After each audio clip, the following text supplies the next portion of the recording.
Bonjour, c'est Michel Vuillermoz sur Just Focus.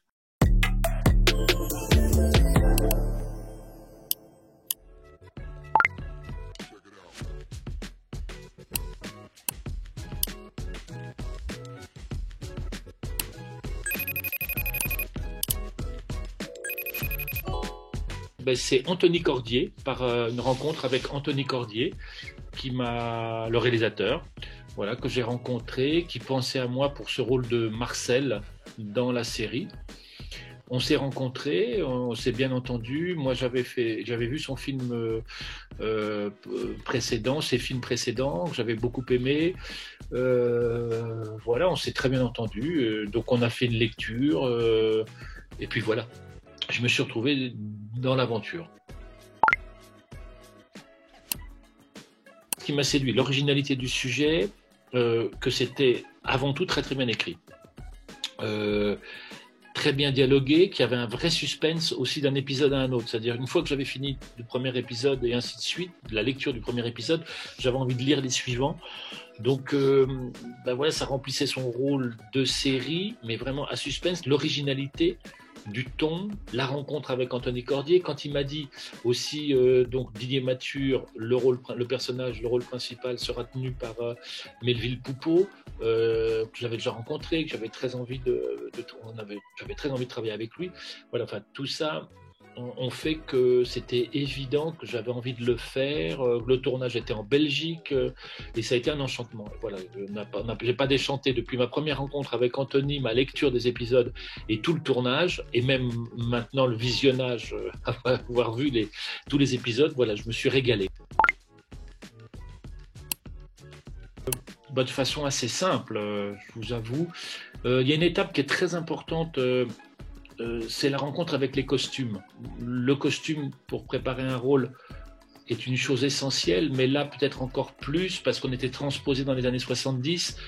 Donc moi je retrouvais des costumes que pouvait porter mon père, de choses assez près du corps, pantalon, pattes d'éléphant et puis ce Marcel un peu bougon, donc on avait envie d'une chose un petit peu avec des gilets où il se cache un petit peu, il n'y a rien de très sexy dans le choix des vêtements, donc beaucoup de la personnalité du personnage va être définie par ce premier essai avec les costumes.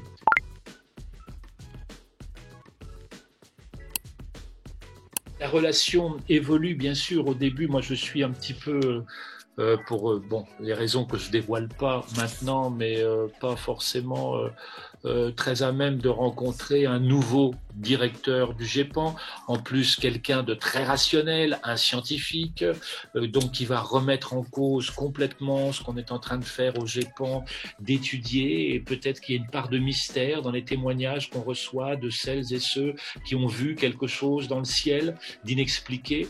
Moi, je veux bien croire à ça, qu'il n'y a pas forcément une explication rationnelle tout le temps.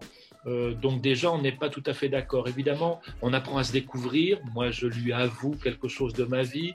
Lui, je sais qu'il est aussi un peu en perdition parce qu'il vient de planter une fusée dans le ciel. Donc voilà, et on apprend à se connaître, à s'apprivoiser, à s'apprécier et donc à travailler vraiment ensemble. Voilà, et à se découvrir l'un l'autre. Les deux personnages apprennent à se découvrir.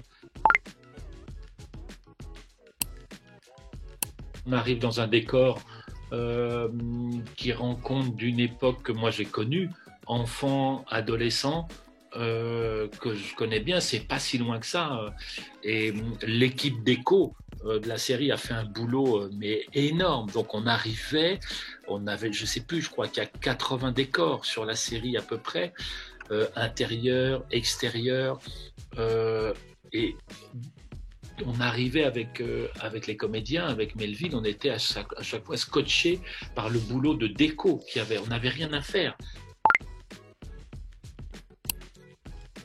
Et peut-être avec le flamand rose, ouais, ce flamand quiproquo, qui s'appelait quiproquo, ce flamand, qui se baladait dans les bureaux du GEPAN, qu'on retrouvait, qu'on approchait. Ça, c'est un truc assez surprenant. On a passé du temps avec ce flamand rose, euh, et de voir comment il vivait, comment il se baladait, comment il dormait, comment il mangeait, comment son maître, enfin la personne qui s'en occupait, était avec lui, comment il réagissait. Le choc de voir cet animal, vraiment, voilà, un flamant rose dans les bureaux du CNES. Mais on s'est toujours marré. Et ça s'est fait tellement tout le temps dans le plaisir, dans le désir. Voilà, j'ai que des bons souvenirs.